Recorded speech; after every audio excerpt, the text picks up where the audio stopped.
Welcome back, everyone, to the Fighting Game Retrospective, and folks, I know you've all been waiting on the next part of our deep dive into Capcom's biggest fighting game franchise, but you know, this series has been covering big-name titles for too long. We need a refresher, something that gets us back to our roots, exploring lesser-known fighting games. So forget about Ryu and Ken and Chun-Li. No, today, I'm here to welcome you to part 1 of our ongoing look at the history of the breakout fighting game franchise, Star Gladiator. Over the next 6 months, I'll be delving into the full story of how Capcom came up with this totally original cast of characters that in no way resembles any film franchise that you can think of. And from there, we'll begin our dedicated campaign to resurrecting this long-forgotten classic that the whole world has been clamoring for a brand new installment of. Quick! Change the channel!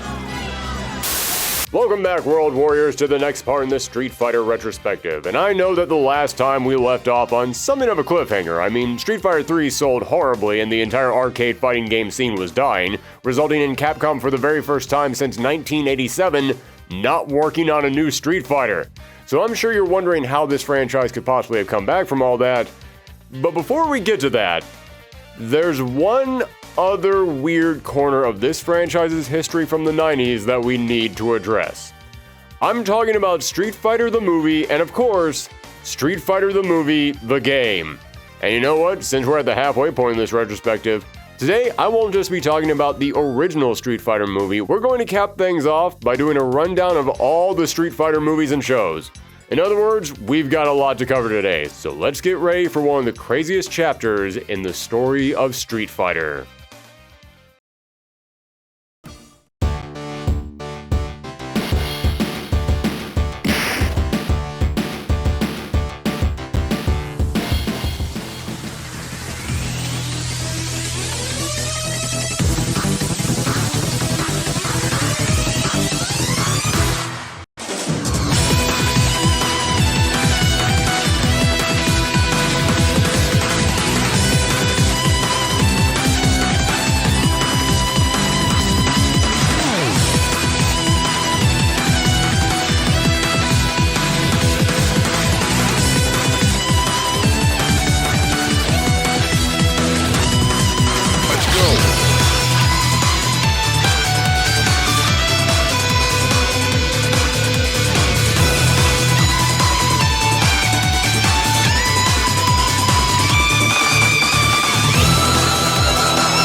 Now, before we start diving into the mind-bending tale of one of the cheesiest video game movies of all time, I just want to let everyone know, I'm pulling my information for this episode from a wide range of sources.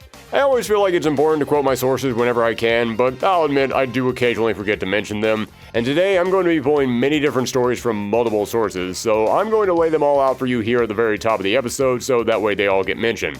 Today, I'm pulling my information from the Polygon article, Street Fighter the Movie, What Went Wrong, the Guardian article, I Punched Him So Hard He Cried Inside the Street Fighter Movie, the Looper article, Street Fighter, The Complete History of the 1994 Jean-Claude Van Damme film, which in itself contains multiple links to other articles, and an interview with Steven DeSouza from the Bristol Bad Films Club.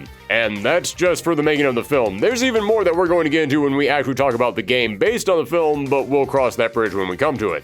Also, I'm just going to throw out a personal plug real quick. I've heard so many people over the past few months say that they've been enjoying this series, and I really appreciate that. I want to thank everyone who has provided feedback on these episodes. It's made this experience something really special. But if you have been enjoying this series and you're not subscribed yet, then maybe take a moment to click that button right down there. We set a goal at the start of the year to hit 80,000 subscribers by the end of the year, and we're close. We've made a lot of progress so far this year, but we need that last big push before the year ends. So if you haven't subscribed yet and you've been enjoying all these episodes and some of the other videos that we've been putting out, go ahead and give that button a little click. Thank you, everyone, and now without further ado, on with the episode. Now, let's head back to 1993, when Capcom, riding high on the success of Street Fighter II, which was still cleaning up for them at the arcades, decided they wanted to go Hollywood. They wanted to make it big in the pictures, and according to several Capcom insiders, this was mostly coming from Capcom's president, Kenzo Sugimoto. Apparently, he was really pushing the idea of making a movie out of one of their games, and if the boss says you're making a movie, guess what? You're making a movie. And they wanted to strike while the iron was hot, meaning making the movie as quickly as possible. As I said, it was the middle of '93, and they wanted this movie to come out for Christmas of '94. So the film would have to be created from scratch within a year, and in case you're wondering how long it takes for a big-budget action film to get made, the answer is more than a year. Well, in stepped producer Edward Pressman, who had previously produced quite a lot, actually. If I was to start listing off his resume, we'd be here all day, but some highlights include Wall Street, Conan the Barbarian, Cherry 2000, and Masters of the Universe. He had caught word that Capcom was looking to make a Street Fighter movie, so Pressman reached out to Steven DeSouza to write a pitch for the film. And in case you're not familiar with Steven DeSouza, I assure you, you're wrong. You are definitely familiar with Steven DeSouza. He wrote such films as Commando, Running Man, 48 Hours, and Die Hard. So yeah, kind of a big deal. So thanks to DeSouza's legendary track record, Capcom agreed to listen to a pitch for the movie. Problem is, he had to have that pitch ready the very next day. Now that sounds like a tall order, but luckily DeSouza wasn't just familiar with the source material, he was actually a fan of it. He said that every weekend he and his son would go down to the local arcade and play against each other. He even joked to The Guardian that he spent his kid's first year of college on the machine. He knew the characters, he knew their moves, he knew their backstories, and he actually figured the tone of an over-the-top fighting tournament was right up his alley. And considering that he did stuff like Commando and The Running Man, yeah, I agree. On paper, he feels like a perfect choice. So even if he only had a day to get the pitch ready, DeSouza had a fairly clear vision of what a Street Fighter film should be. But you know who didn't have a clear vision? Capcom! Capcom sent over some concept sketches of different ideas for what they want for the future of Street Fighter. Not just the future of the Street Fighter film, but the future of Street Fighter in general. At this point, Capcom still wasn't sure what they wanted this franchise to be. So they had several ideas, and one concept sketch included a picture of M. Bison's base, which looked like an evil underground lair. And Capcom said that they wanted Bison to be sort of like a Bond-esque villain. And DeSouza looked at this idea that strayed so far away from the games and said, yeah, sounds good to me. DeSouza would go on to say that he felt the fighting tournament setting was played out. So he'd go along with the plan to make Street Fighter something closer to a Bond film. However, he had one demand. He told Pressman that he'd stay up all night getting this pitch ready for the very next day. But in return, if this movie got made, he would have to direct it. Now at this point, DeSouza had not actually directed any major films. But Pressman, wanting to be the first in line to grab this hot property, decided that that was a risk he was willing to take, and he said deal. So DeSouza pitched Capcom a film with Guile as the lead, taking on M. Bison in a Globe Spain adventure, which doesn't sound all that much like James Bond to me. Instead, it sounds a little bit more like G.I. Joe! G.I. Joe is there! And you know what? That might actually have helped his pitch. Because the same year this pitch was being made, Hasbro had bought the rights to make Street Fighter toys, and by make Street Fighter toys, I mean they decided to take some of their unsold G.I. Joe toys and just turn them into Street Fighter figures. No way! Wait! There's Guile, Ryu, Zangief, Blanca, and Dalcine! What's a Dalsum? Oh! You see, at this point the G.I. Joe line was declining in popularity, and Hasbro realized that fighting games were the new hot craze. So they literally just took their old G.I. Joe figures and recolored them to be Street Fighter characters, even making their Street Fighter toys a subdivision of their G.I. Joe line. And Capcom was all on board with this. In fact, DeSouza would later reveal that during their meetings in the lead-up to the film, Capcom told him that they had plans to turn Street Fighter into a G.I. Joe-style franchise all based around this future toy line. So this pitch was exactly what they were looking for.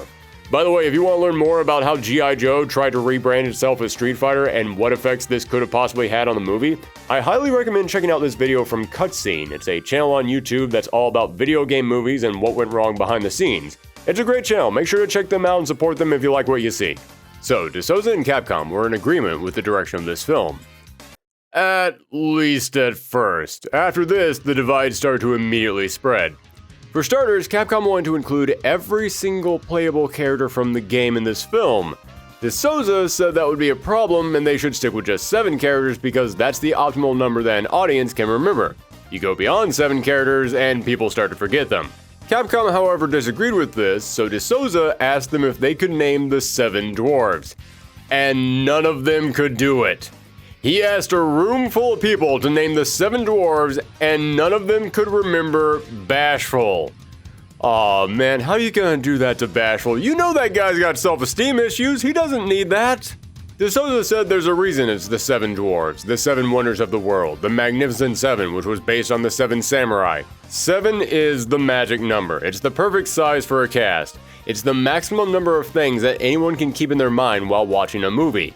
And upon failing his dwarf challenge, Capcom agreed that he knew what he was talking about, so they decided to drop this issue. For now. So DeSouza was now hired to direct his first big-budget action film. But they had to act fast, and the first order of business was casting Colonel Guile, the big star of the film. Capcom wanted either Stallone or Schwarzenegger, the 2 biggest faces in action in the 90s. To which DeSouza replied, "You can't afford them." The budget for this film was only $30 million, so they started going down the list of action stars to see who was the biggest name that they could afford, until eventually, to play the all-American hero Guile, they landed on Jean-Claude Van Damme. Yeah, we've all made the jokes that the walking American flag Guile was going to be portrayed by the Belgian actor Jean-Claude Van Damme, and DeSouza brought that up during the casting. He told Capcom that he wouldn't work because he had a thick accent, to which Capcom replied, "What accent?" They were confused, they didn't think that Jean-Claude Van Damme had an accent. At which point DeSouza realized, oh crap, when they watch Van Damme films, they're dubbed. They don't know he does not sound like he's from America. And with that, the Red Blood USA Super Soldier Guile was cast as this man. What will prevent him from taking more hostages next month and asking for 50 billion? 100 billion. As for Bison, DeSouza was set on Raul Julia from the start, and we'll go a little bit deeper into Mr. Julia's time on this film in a little bit. But for now, what's important is that after signing on these 2 big stars, they didn't have a lot of money left. But hey, that's fine. The movie was only going to have 7 major characters in the film. That meant they just had 5 more to fill out, so they wouldn't have to stretch the budget that much, right? Well, here's where the first few cracks start to appear in this production. Originally, the film was going to be about Guile taking on Bison, the leader of his own Southeast Asian nation, and to make it into his country, he would have to team up with 2 wandering street fighters, Ken and Ryu. That's 4 characters right there, you throw in another hero along the way, maybe 2 henchmen for Bison, boom, you got your 7 characters, the movie is good to go. But then Capcom started asking DeSouza, hey, could you add this character in here, just for a scene? And he thought, okay, that's no big deal, they're just here for 1 scene, nothing wrong with an Easter egg, nothing wrong with a quick walk-on appearance just for the fans. But then Capcom started saying, okay, well, what about this character in this scene? What about another character in this scene? And from there it turned into, hey, since this character is already in this scene, maybe have them doing something in the scene. Give them a little importance, make it just more than a guest appearance. And it kept going and going like that until before DeSouza knew it, he had gone from only having 7 characters to having all 16 characters from the game. All 15 characters from the game. Yeah, Fei Long wouldn't appear in this film, but only because there wasn't time. According to DeSouza, Capcom tried to add him at the last second when there was only a month left in filming. I repeat, they had already begun filming this movie, and there was only a month left in production, and Capcom still tried to get DeSouza to rewrite the script just to add another brand new character on top of this already bloated cast. And I want you all to think about that for a second. Let's not gloss over that. When I say Capcom told him to add a character or extend this character's role, I don't mean DeSouza had written a 30-minute long bullet point series of events and the script still needed to be fleshed out, so every time that a brand new character got added, hey, that's great because we can give them screen time and that will help to fill this script out. No, the script was done. He had a fully written movie. Then he turned it into Capcom, and they said, add this character. So he would have to then rewrite the script to make room for that brand new scene with that brand new character, which meant he would have to cut out other scenes. Maybe scenes that were important to the plot. Then he would have to turn that script in. And Capcom would say, okay, now add this character. And DeSouza would once again have to rewrite the script to make room for this brand new character. Then he would turn that in, and Capcom would say, okay, now make that role even bigger. And he'd have to rewrite the script again. And it went on and on like this. That's why you'll have stuff in this movie like Dirty Boxer and Bison's underling Balrog is now Chun-Li's cameraman. How does that make sense? Simple, Balrog wasn't going to be in the movie. But then Capcom said, well, just put him in there anywhere. And DeSouza said, okay, I guess someone can be the cameraman. I mean, it's only going to be one quick scene, so it doesn't really matter if it matches what he is in the games. Oh, you want that to not be a quick scene now, and you want him to be recurring throughout the film. Oh, that's becoming a problem. And speaking of those characters, let's get to the casting process. As I said, they immediately had their Guile and Bison picked out. But as for the rest of the cast, Byron Mann was picked pretty early on to play Ryu. Then they spent the next 2.5 months matching Mann with other actors who could play Ken to see who he had the most chemistry with. Then after all those auditions were run, Mann sat around waiting to hear what would happen for 2 more months. Why did the movie suddenly go radio silent with him? Because Capcom got a wild idea around this time that the role of Ryu should be played by Japanese actor Kenya Sawada. At this time, Sawada had only been in 2 movies, but he had apparently played, as Capcom described it, a Ryu-like character in several Japanese commercials, so that's who Capcom wanted. So DeSouza had to argue with them that no, they were not going to cast Sawada. They already cast Mann, and they had spent about 10 weeks forcing the poor guy to do screen tests with possible Kens.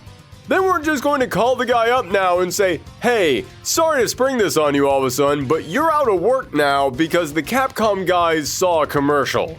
So Mann kept the role of Ryu, but in return, Capcom then forced DeSouza to write a part for Sawada. And I now present to you that part. Colonel, my commando team is at full readiness, but we need to know if the assault will be by land, sea, or air. Okay.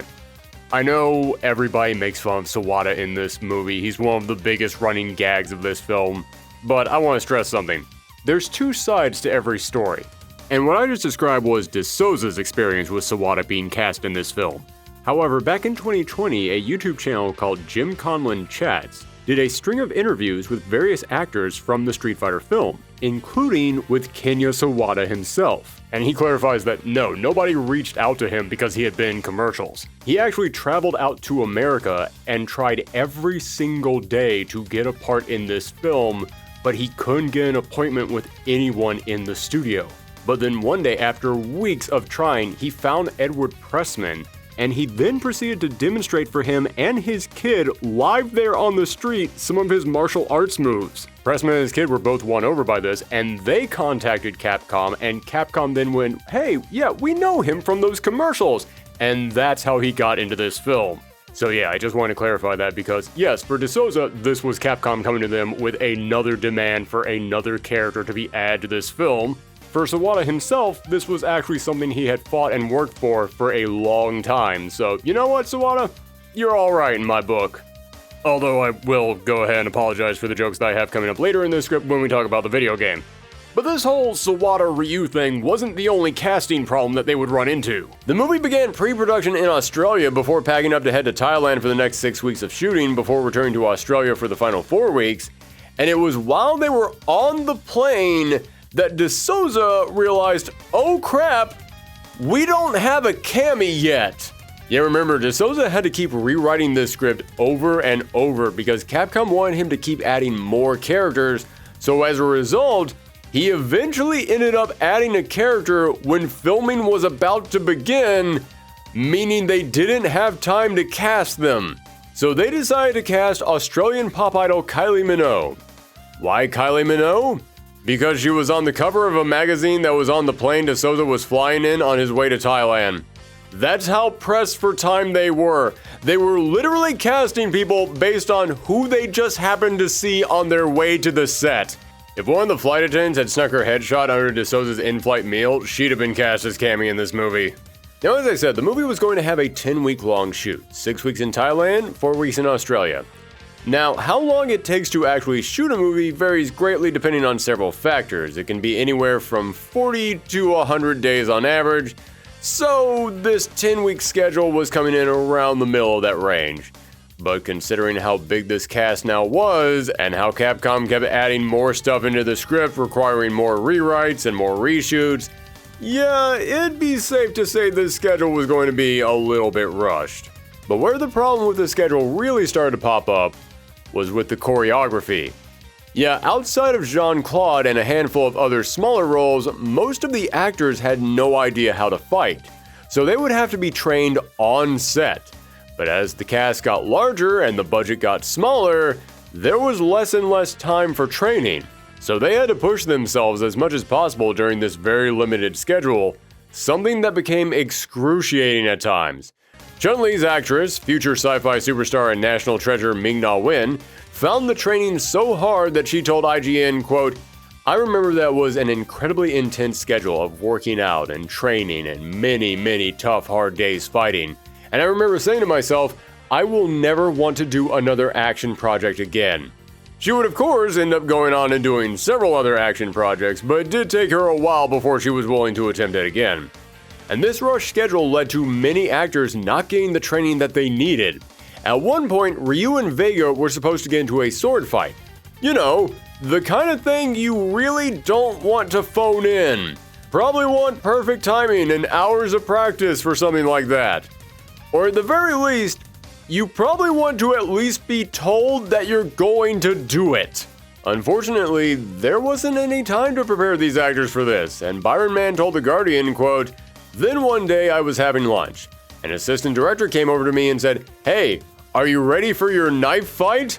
I said, 'What are you talking about? I don't know anything about it.' I went to one of the Thai extras, a stunt guy, and I asked him if he could help me. On the spot, he taught me what he knew, and that's what you see in the film.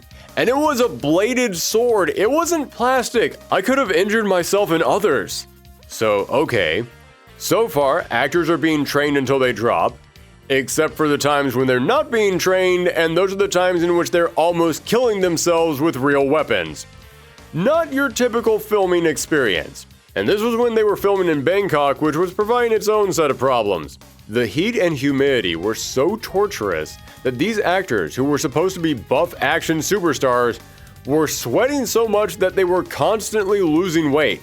You can actually tell which scenes were filmed in Australia versus which scenes were filmed in Thailand, simply because of the weight difference in the characters. However, there was something that the cast did enjoy about Thailand. Something I'm not entirely sure I'm allowed to talk about on YouTube without getting an age restriction. Basically, you had a bunch of stressed actors in a country where the American dollar was insanely strong at the time, and all of them were being treated like superstars. What do you think happened? Damien Chapa, the actor who played Ken, talked about this and said, quote, "I come from poverty, and here I was making more money than I had ever made in my whole life. Plus, the place was so cheap you could get a massage for $10. We became massage addicts, getting massages every single hour. We were working hard and our bodies were being pushed to the extreme." You know what, after reading that, I think Damien Chapa actually was the best choice to play Ken. Good call, Capcom. Byron Mann, on the other hand, was a little bit more blunt about the situation. Quote, "Let's just put it this way. There were a lot of hormonal guys on the film running amok in Thailand and Australia, so you do the math. We were like cavemen, we were like Vikings, we went there and conquered." So yeah, this sounds like this whole shoot was chaos, but you have to remember, that's just what was happening to the cast. On the other side of the camera, there's a whole massive crew working on this film, and they had their own laundry list of problems. I'm just going to let you all know, I've heard about tons of other movies that had developments that were considered to be cursed, but after doing research for this video, I'd be willing to say that Street Fighter the movie deserves to stand shoulder to shoulder with The Exorcist and Apocalypse Now. Where's the Heart of Darkness documentary about this film? That's a joke for all the film school students out there. Hope you enjoyed it. Okay, let's just run down a handful of the problems that the crew ran into. The line producer ended up suffering a heart attack and had to leave the project. Another crew member had to be raced to the hospital because he got a skin infection from the water of the Chao Phraya River. Several crew members had to work while suffering through horrible food poisoning as a result of the local cuisine. Another producer, the one in charge of handling the investors, forgot that you don't drive on the right side of the road in Thailand and ended up turning into oncoming traffic, colliding with a bus and getting seriously injured and having to leave the film. And quickly, it became clear that the studio setting them up in Thailand was not that accustomed to films of this size. They were provided with a soundstage, you know, for recording sound, and that stage had a tin roof. And it was the rainy season, meaning they couldn't actually record any sound on their soundstage. Then there would be times in which they would try and film a scene on that stage that would be set at night or in the dark, but they would be filming it in the middle of the day. Well, hey, that's not a problem. Just block out the windows and you're good, right? Too bad that there were so many holes in the walls of that set that every time that they turned the lights off, the sun shone in like laser beams. And if that wasn't enough, this movie was using so much electricity, they ended up blowing out the local power station. And believe it or not, I'm leaving stuff out because otherwise we would be here all day listing off all these problems. Although before we move on, I really do feel like I should bring up the freaking coup that was happening. Yes, there were rumors circulating of a possible violent uprising in Thailand at this time, so in the middle of production, the government shut down all the roads. Roads, of course, being something very important to filmmaking, so all the actors had to be escorted to the set by boat. And this potential uprising would even end up impacting the finale of the film. Originally, this movie was going to end with a swarm of helicopters all raining down on Bison's base, and Bison would be forced to escape on his special stealth boat, which I can almost guarantee was going to be a toy. But then the Thai government had to step in and say, An attack from the air is impossible. if you have a swarm of helicopters all come flying over everyone, they're going to think they belong to the government, and that'll cause all the rebels to rise up and start revolting. It would be like throwing a match into a powder keg. So while they were filming, they had to change the ending of the movie right there on the spot, and as a result, not only did they have a whole bunch of helicopters left over that they didn't end up using, but also they found themselves having to paint over Bison's boat so now it could be used by Guile to sneak into Bison's base. As I said, I've heard a lot of disaster stories about the making of films with horrendous productions, but I've never heard of one that almost created a civil war that would end up overthrowing the government of a country. So yeah, there were a handful of problems in Thailand, and as a result, by the time the production wrapped up in Bangkok, the movie was now 15 days behind schedule. But as they moved to Australia, things were looking up. The cast could finally gain their weight back, they were re-recording the sounds they lost to the faulty soundstage, and they could hopefully get this film back on track. Unfortunately, De Souza requested more time to catch up with the schedule, but Capcom denied his request because they needed to get this film out by Christmas, so that way it could tie in nicely with the brand new line of Hasbro Street Fighter action figures. So, to try and shoot all of this in the now very limited time span, the production had to split into two teams, with each team filming different parts of the movie. DeSouza would film a lot of the non-fighting scenes, while leaving the action scenes up to the stunt coordinator Charlie Percerni. Seemed like a smart idea. I mean, DeSouza was a new director and he was learning a lot of this on the fly. Asking him to also learn how to shoot fight scenes under a very tight deadline would have been a whole other set of problems. Unfortunately, after they already began shooting like this, DeSouza discovered that Charlie Percerni wasn't filming any of the character's special moves. Yeah, you know the Hadouken, the Shoryuken, the Tatsumaki, the Spinning Bird Kick, the Sonic Boom, Tiger Knee, and so many other special moves that this franchise is known for? Ever wonder why none of them are in this movie? Well, there's two reasons for that.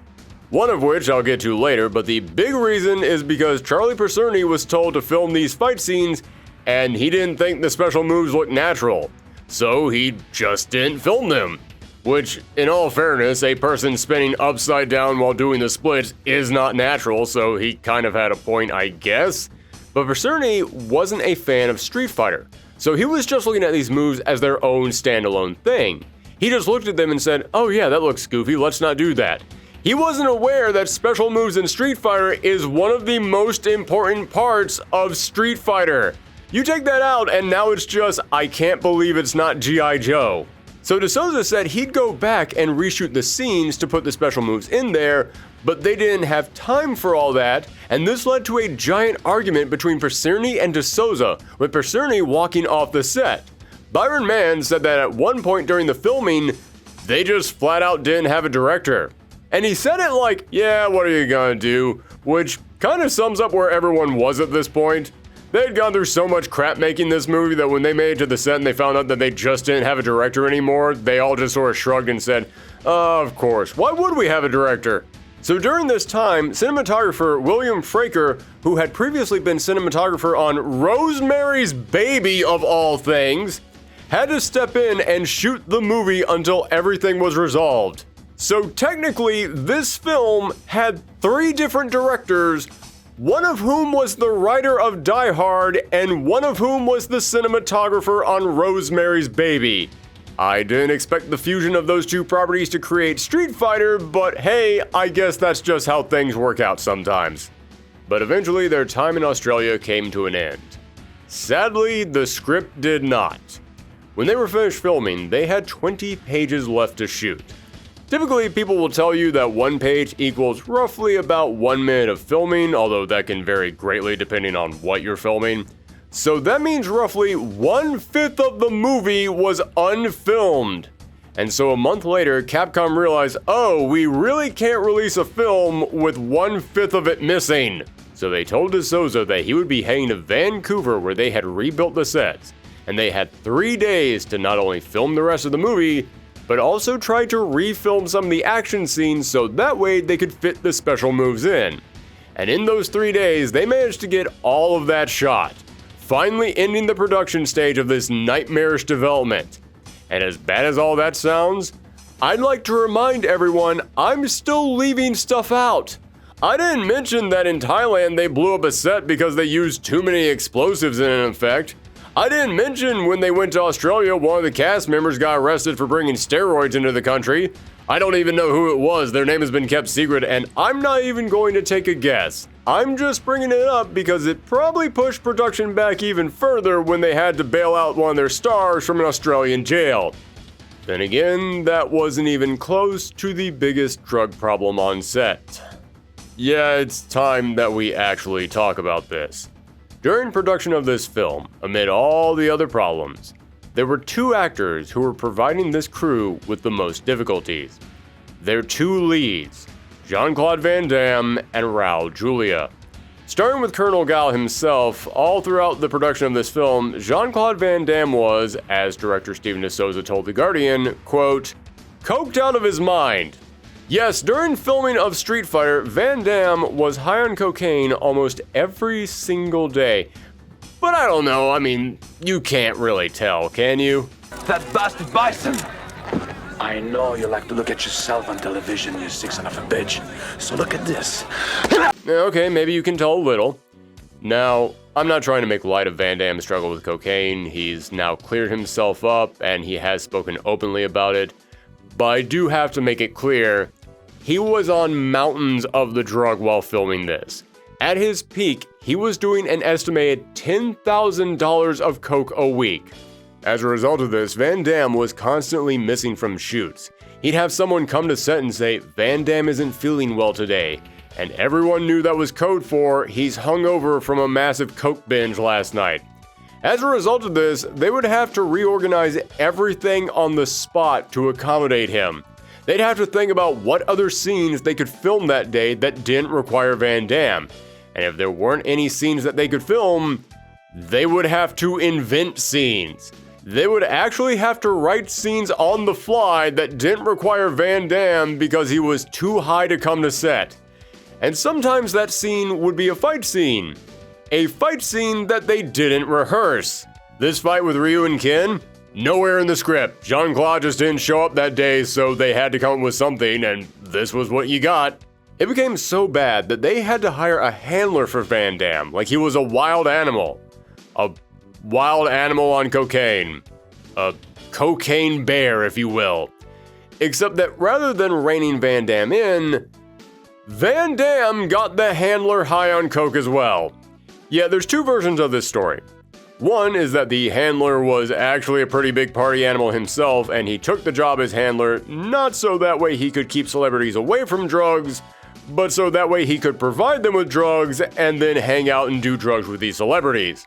But the other version of the story is that the handler actually was on the straight and narrow, and he actually was trying to keep Van Damme off the drugs, and Van Damme ended up breaking the handler. He ended up breaking a man specifically trained to deal with celebrities on drugs. Again, I don't know which of those two versions of the story is true, but it's definitely one of those two, and neither of them are good. It got to a point where DeSouza said, quote, "Every day I'd ask if Julia had taken his meds and if Van Damme was off them." Which sadly brings us to the other big problem with this film. Raul Julia, a legendary actor of stage and screen, was cast as the lead villain M. Bison. Unfortunately, Raul Julia had been sick for several months now with stomach cancer and had just had surgery right before showing up for the shoot. And this took a toll on him physically. The costume designer told DeSouza that he was like a skeleton and wouldn't fit into any of his clothes. Byron Mann said that he didn't even recognize Julia from more than a few feet away because he was a shadow of the man that they had seen in films. As a result of this, they had to push back all the scenes that they had planned for him until he could gain weight. So when the movie began, they couldn't film anything with their villain, and they had to only film things with their hero when their hero decided to show up. Julia had to spend the first several weeks of filming just drinking weight gain shakes. But when he got to Australia, he invited his family along, and all of them treated it like a vacation, and he was finally able to relax and start gaining weight again. And speaking of that, you might be wondering why Raul Julia, knowing that he was dying of cancer, would agree to do this movie. Why he would be willing to put up with all this when he was already in so much pain. Well, why don't we let the man himself tell you? My children play the video game, and as soon as I mentioned the title of the film, all of a sudden their faces lit up. Raul Julia decided to be in this movie because Raul Julia was the freaking man. Knowing this would more than likely be his last film ever, he went through all this torture because he wanted to make something his kids could enjoy. The last thing he did with his career was creating something to leave to his children. That man was a legend. So, the movie was finally entering post-production. Now, DeSouza wasn't the film's editor, but he was apparently surveying the editing process closely because he had to make sure that the film got a PG-13 rating. That's what he had been contracted for, but DeSouza was positive that he had shot a PG-13 film. Unfortunately, yet another thing outside of his control happened, and again, it makes this story even sadder. Just days before he submitted the film to the ratings board, there was a violent shooting at a middle school in Wickliffe, Ohio, and DeSouza believed that it's because of this shooting that the whole country was extra sensitive at this moment to the portrayal of violence, which caused the movie to get an R rating. Yet DeSouza shot a PG-13 film, but because everyone was so worried about violence, PG-13 was now R. So they had to go back and re-edit the movie to soften up a film that really didn't need to be softened up. And the part of the film that suffered the most as a result of this was the fight between Ryu and Vega. The fight that they had to reshoot to put special moves back in. Not only were several shots removed from that fight, such as Vega being killed by his own claw, but they still needed time to add the effects into the fight to bring their special moves to life. Ryu was actually supposed to fire out his trademark Hadouken during this fight, and a fireball was supposed to burst from his hands with flames erupting out, bringing this famous attack to life. But because they had to re-edit the whole film, they now no longer had time to put this attack in, resulting in the final production being this.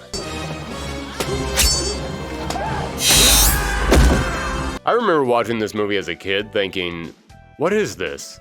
Where are the special moves? It's not Street Fighter if they don't have special moves.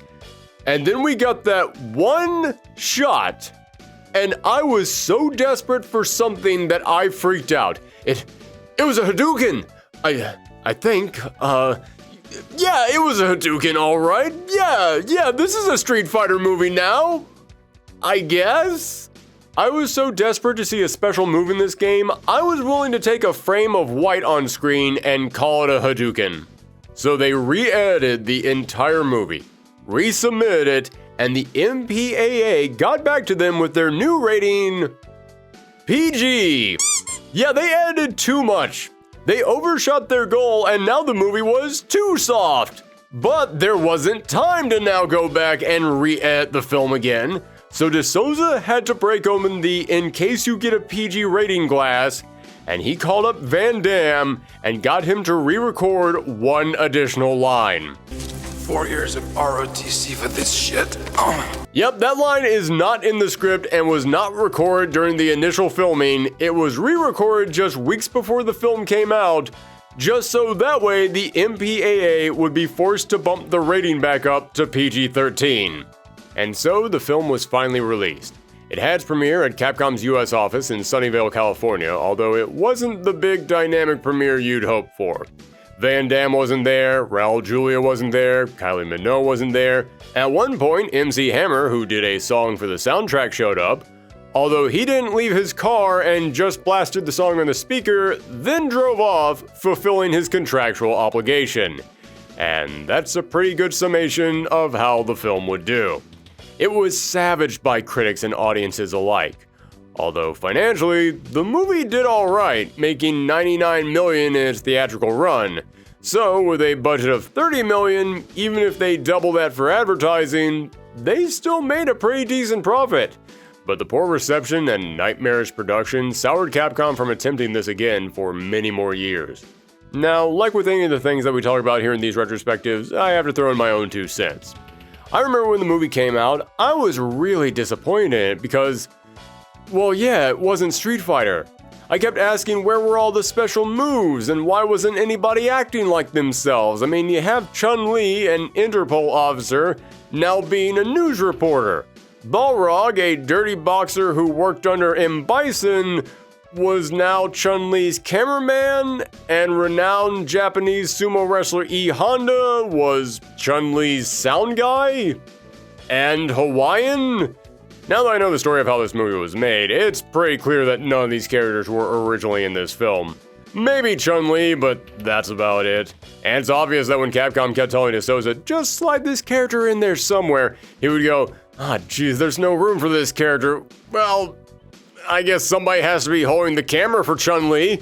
The worst offender of this to me is DJ, because not only did they take the musical superstar Jamaican party king and turn him into M. Bison's tech guy, not even close to how he is in the games, but worst of all, remember how in part 1 of this series I said that DJ was created because Capcom USA developer James Goddard told Capcom Japan that he thought video games kept depicting black people as villains, so he wanted to create a black character who could be a hero? Yeah, what did this movie do? Made him a villain. I mean, it was upsetting to see this when I was a kid, but now that I know DJ's origin, yeah, it's almost insulting. And I could keep going on. Dawson being a scientist working under Bison, Blanca being Gao's friend Charlie. I totally get that when you adapt a story into a movie, you have to change stuff around, but you should at least be in the same ballpark. This wasn't even the same sport. As I got older and went through my film snob phase, that disappointment turned into disgust. I no longer just thought this movie wasn't good, I thought it was a load of trash. I thought it was an embarrassment. It's so poorly slapped together, which makes total sense when you know how much of it wasn't rehearsed or was created on the spot or butchered in the editing room. However, now that I'm even older, and I've got that film critic stick out of my butt, I actually love this movie. Is it because it's a good film? God, no! No, it absolutely is not. Don't even think that for a second. But do you know what it is? It's camp. This is one of those rare times that a movie is actually so bad that it's good, which is next to impossible to pull off. And I've seen plenty of films that have attempted to make something bad on purpose, trying to be campy, and it always fails. You can't make camp on purpose. It has to come through some insane concoction of a dozen different elements, all working against each other. But it also has to be genuine. And that's what makes this movie swing around from being bad to being fun to watch. Everyone in this movie is actually trying. There's like maybe one or two guys in this film who are treating it like a paycheck, but everyone else is working their butts off. Even Van Damme, as much of a mess as he was at the time, is still turned all the way up to 11 when he's on camera. You don't deliver a speech like this when you're phoning it in. Meanwhile, ideals like peace, freedom, and justice, they get packed up. But we can all go home. Well, I'm not going home. I'm gonna get on my boat, and I'm going upriver, and I'm going to kick that son of a bitch Bison's ass so hard that the next Bison wannabe is gonna feel it. Now, who wants to go home, and who wants to go with me? And Raul Julia. I already said it, but I have to repeat myself. What a legend. This guy was a classically trained actor, showing up to play an action figure as he was dying of cancer, and yet he poured the most magnificent layer of cheese all over that performance. He put so much sincerity into such a silly role, and it makes this one of the most electrifying performances of his career. You can all recite his lines from this movie by heart, not because they're good, but because he sold the hell out of them. Why do they still call me a warlord? And mad? Every bison dollar will be worth 5 British pounds. Keep your own god. In fact, this might be a good time to pray to him. All I want to do is to create the perfect genetic soldier. Had you worked together instead of against each other, you might have been successful. Of course! His death was designed to ingratiate his spies with you. I guess you didn't see that, did you? Come here prepared to fight a madman, and instead you found a god? For I beheld Satan as he fell from heaven! Not for power, not for evil, but for good. Like lightning! And you know what? I'm actually going to walk that last statement back a little bit, because the more time goes on, the more I do actually appreciate a lot of the writing in this script. Listen, de Souza had to write stuff on the fly for this movie. He had to cram tons of characters that he didn't want to touch into this film. This script got so far away from him during the production of this movie. But you can't tell me that the guy who wrote Die Hard and Running Man and 48 Hours can write good dialogue. When you look past the horrible sets and terrible editing and just listen to this dialogue, there's some great moments in there. I mean, hell, sticking to Bison, yeah, he's cheesy. But this line right here? The day Bison graced your village was the most important day of your life. But for me, it was Tuesday. That is genuinely one of the best lines for a movie villain ever. And I am not exaggerating, that line is actually great. And there's so many funny moments in this film, and I don't mean unintentionally funny. I don't mean they were going for something serious and they just screwed it all up so you laugh at it anyways. No, there's hilarious moments in this movie because they're actually well written and well performed. That's great news, General. Congratulations. On the contrary, I mourn. Okay. Listen, I'm ticked at what they did to DJ's character in this film, but Miguel Nunez is not to blame for that. He is actually great in this role.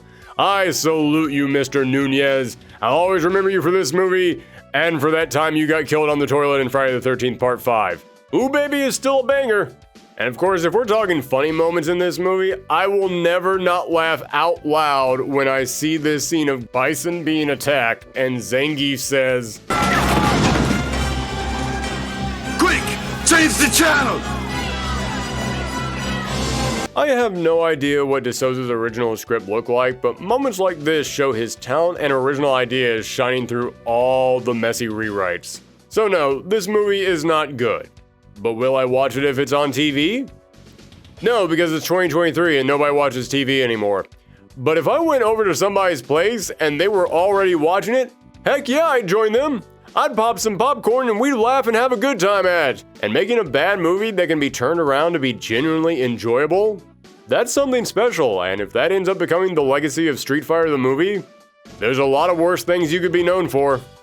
Speaking of worse things you could be known for, unfortunately, the story of this film's rocky development didn't end at the movie itself. Oh no. Time to get to the other side of our coin today, because it's one thing to make a bad movie out of a video game. It's a whole other thing to make a bad video game out of a bad movie.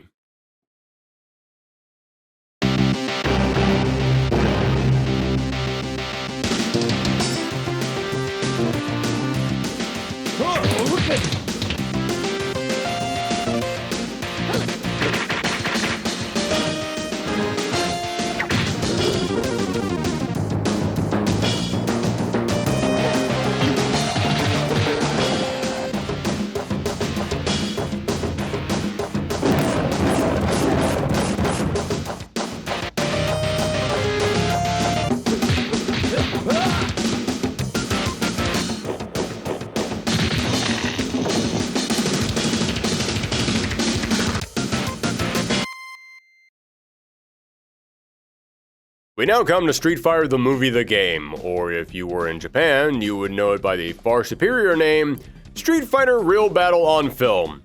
And man, things are about to get wild on this one, because the story behind this game is one big he said, they said situation. Capcom reached out to Chicago-based developers Incredible Technologies, and Incredible Technologies describes the story in one way, and Capcom describes it another, and I think somewhere in the middle, the truth lies. In 1993, when the movie was starting production, Capcom decided they wanted to make a game based on the film. But not just any game. They were going to experiment with digitized actors, very similar to what Mortal Kombat had been doing at the time. Although this wasn't because Capcom was trying to copy Ed Boon's homework, no, it's more because they had the actors from the film right there. Why wouldn't you want to include the legendary Jean-Claude Van Damme and Raul Julia in your game?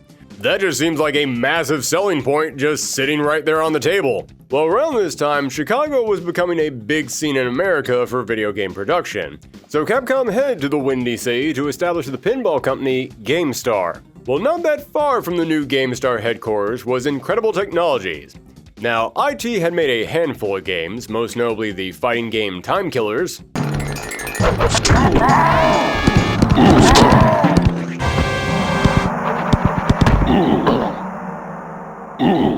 and after seeing that, you'll be shocked to learn Incredible Technologies needed a little help. They needed a guaranteed source of income.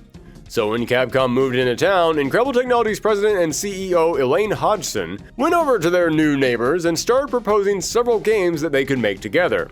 Well, Capcom looked at their library and said, hey, you've made fighting games, and you made a few sports games using digitized graphics.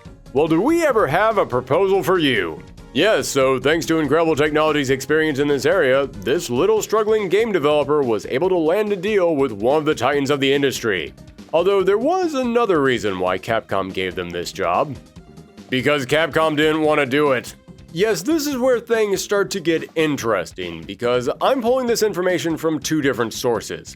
I mentioned in the last episode that most of the early stories about this game came from a thread that Alan Noon, one of the game's animators and artists, made on the old Shoryuken forums. But Polygon also did an article in 2021 titled Street Fighter the Movie, the Game, and Oral History, where they interviewed multiple people from Capcom and Incredible Technologies about the making of this game, and from there you start to get very different takes on the story. Not really conflicting details, just different perspectives. Because while the Incredible Technology guys were making it sound like, oh, this was a great honor that Capcom believed that we could do this, you then hear the guys from Capcom talk about this like, yeah, none of us wanted to actually do this, so we just found whoever we could and pawned it off on them. Capcom Japan's artist and translator Katsuya Akitomo said, quote, I think the whole reason this project got started was because the president of the company at the time, Kenzo Sugimoto, was a big movie fan, and he actually had always dreamed of making a movie out of one of Capcom's properties. The movie was a dream come true for him, and he felt very attached to it. And because Sugimoto wanted a game for the movie, even though Capcom Japan executive producer Yoshiki Okamoto and illustration group head Akira Yasuda probably didn't think it would be very financially successful, they realized it was extremely important to Sugimoto, so they probably had no choice but to go along with it. Then, Joe Morici, the senior vice president of Capcom USA, backs this up by saying, quote, if I remember correctly, Capcom Japan wasn't very high on the idea of doing the movie version. So we chose to start the development of the movie version because Capcom didn't really want to do in Japan, so we took it over here and went to Incredible Technologies. So yeah, this wasn't some big project that they cared deeply about. This was that situation that all of us have been in at some point in our careers where the boss came in and had an insane idea and everyone knew it was insane, but you had to smile and go along with it anyways because he's the boss. Nobody was hyped for this game. Everyone at Capcom Japan was groaning at their desks like, oh god, the boss is on his movie shit again. Oh, geez, he wants us to make a game now, and that thing is going to be a money pit. What a stupid idea this is going to be. Oh, hey, Mr. Sugimoto! Yeah, we're all excited for that new movie game. We're getting right on that. Don't you worry, we're giving it 100%. Call the guys up in America and tell them to find someone that can do this for cheap because we are not touching this thing with a 10-foot pole. And that brings me to one of the biggest questions surrounding this game. I mentioned this in the last episode, but in that Shoryuken forum, Alan Noon said that when they started working on this game, this was going to be Street Fighter 3. However, as I said last time, I don't think that was real. Don't get me wrong, I fully believe Mr. Noon thought that they were working on Street Fighter 3, but I don't think that's what this game was ever actually going to be. And in that forum, Mr. Noon even says he's not totally sure about this because they were working on Street Fighter 3 before they landed the deal, just when they were in the talks about this. And he also admits he never actually spoke to anyone from Capcom about this. He just spoke to the higher-ups at Incredible Technologies, and the higher-ups at Incredible Technologies spoke to about 3 or 4 other people between them and the people at Capcom actually making these decisions. So there's definitely a chance that there might have been some miscommunication along the way. Well, since then, I found that Polygon article that I mentioned, and after looking through that, I can say for certain, no, this was never going to be Street Fighter 3.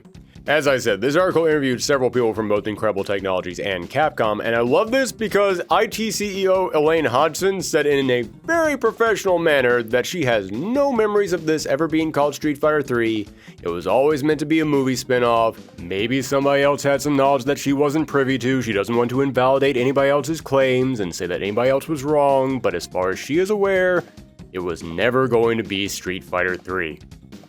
Then they went to the Capcom guys, and all of their reactions are varying degrees of what the hell are you talking about? Like, there is zero room for interpretation in their responses, and I'm positive that some of them had to have done spit takes when they were asked about this. Katsuya Akitomo says he hadn't heard anything about this, and that if they were going to make Street Fighter 3, it definitely would have been a big project that they would have developed in-house. Illustrator Akira Yasuda said, quote, I don't think that would have been possible. The planner of the Marvel games, Takeshi Tezuka, said, quote, it was obviously supposed to be a spin-off game and it was designed in such a way, so I'm kind of wondering how they came to that conclusion. And perhaps my favorite response, Street Fighter Alpha planners Hideaki Itsuno said, quote, this is definitely the first I've heard of that. But then they interviewed Ralph Melgoza, the art director of this game, and he finally shed some light on this situation. He said, quote, "It was not a name that was approved by Capcom. I think it was just kind of a local, internal development name." Yeah, so Capcom never told Incredible Technologies, this is Street Fighter 3. They told them this was a game based on the movie, but Incredible Technologies needed a name to work under when they were preparing for this, so they just called it Street Fighter 3 as a placeholder, and sadly, Alan Noon, being so excited at the thought of working at Street Fighter 3, just saw the name up on the big board and kinda ran with it. In fact, he was so excited for this that he and some of his other developers jumped the gun and started building the roster for the new Street Fighter. Oh, Mr. Noon, you're a dreamer after my own heart. I feel for you. The roster was mostly the same roster as new challengers, except with no Zangief and no T-Hawk. Somebody's not a fan of grapplers, I see. Gunlock from Capcom's wrestling series Saturday Night Slam Masters, and as a secret unlockable character, Mega Man.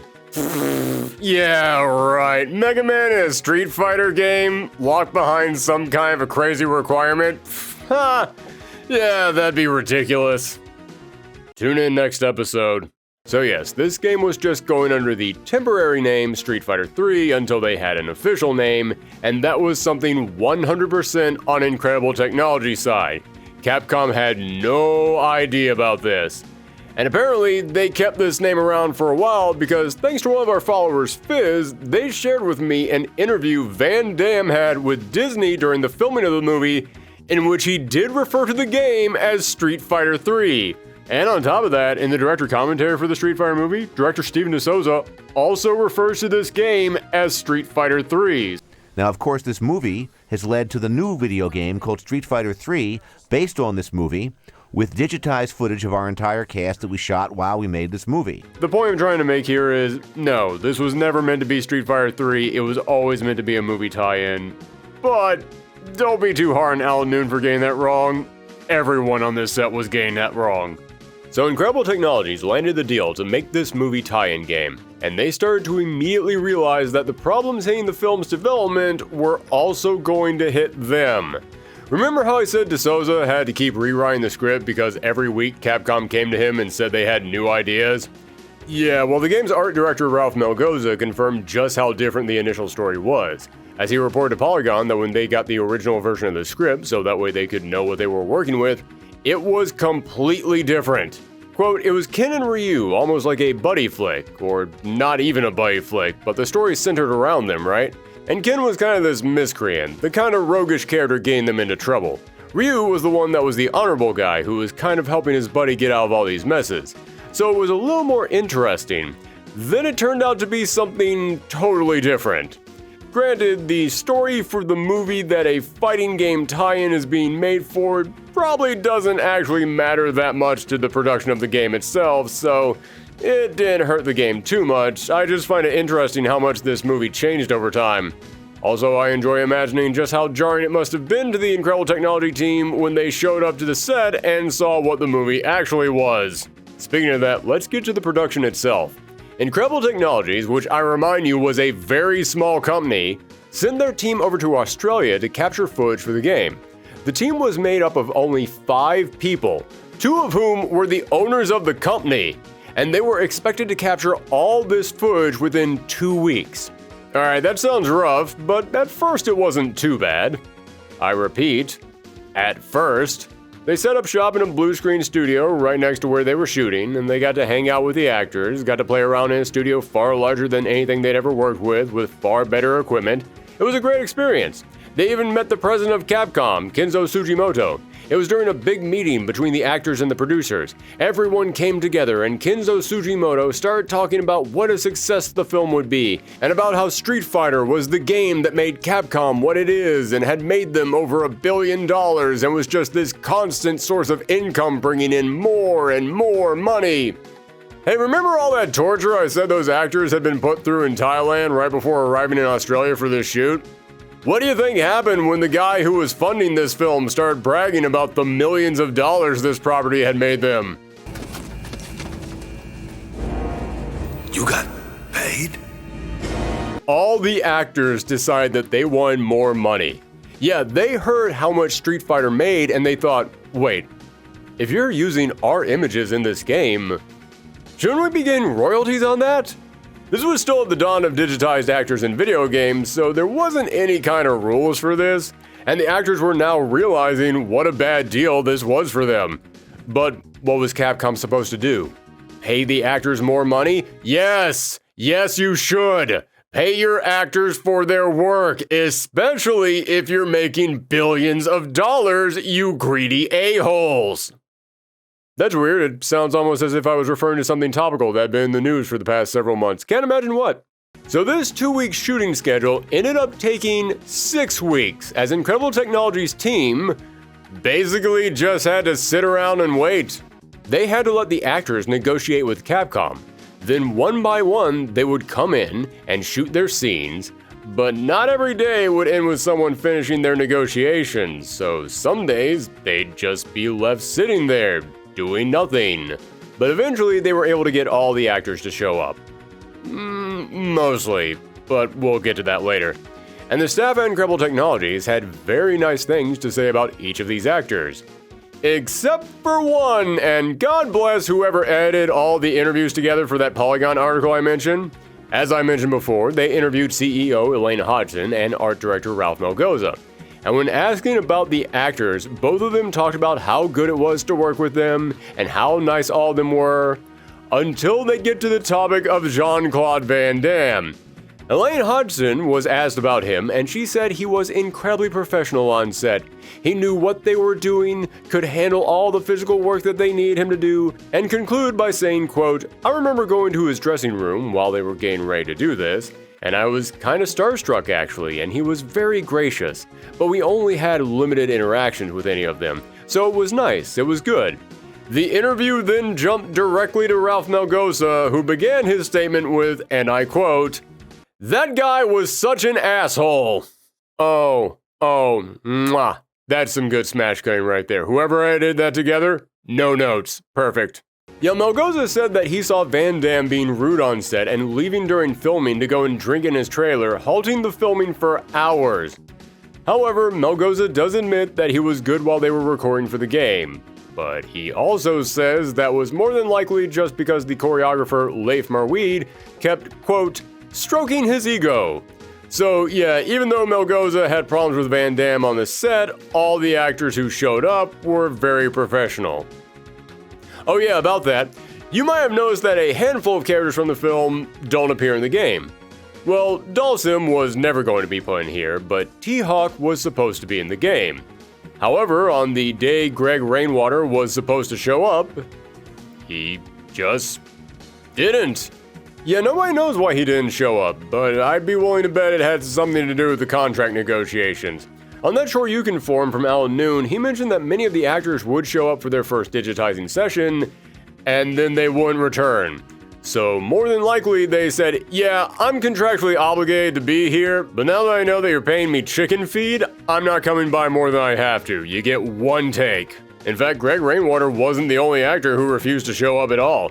Ming-Na Wen didn't show up either, but luckily Capcom was able to eventually convince her to show up to the studio in Chicago to film her scenes after everyone returned home and all the negotiations were done. Sadly, one of the only actors who was actually excited to be in the game was Miguel Nunez, who played DJ, who wouldn't be in the arcade release of the game. Yeah, they filmed him. They even found some old sweatpants just laying around so that way he could at least kinda look like his game counterpart. But they couldn't finish him in time, so he was safe for the home release. But you wanna know the really weird thing about who did and did not end up in this game's roster? They ended up inventing a ton of original characters for this game. And they even tried to get several other characters into the game, but just couldn't finish them in time. For starters, Captain Sawada himself is in this game as a playable character, despite the fact that he is barely in the movie at all.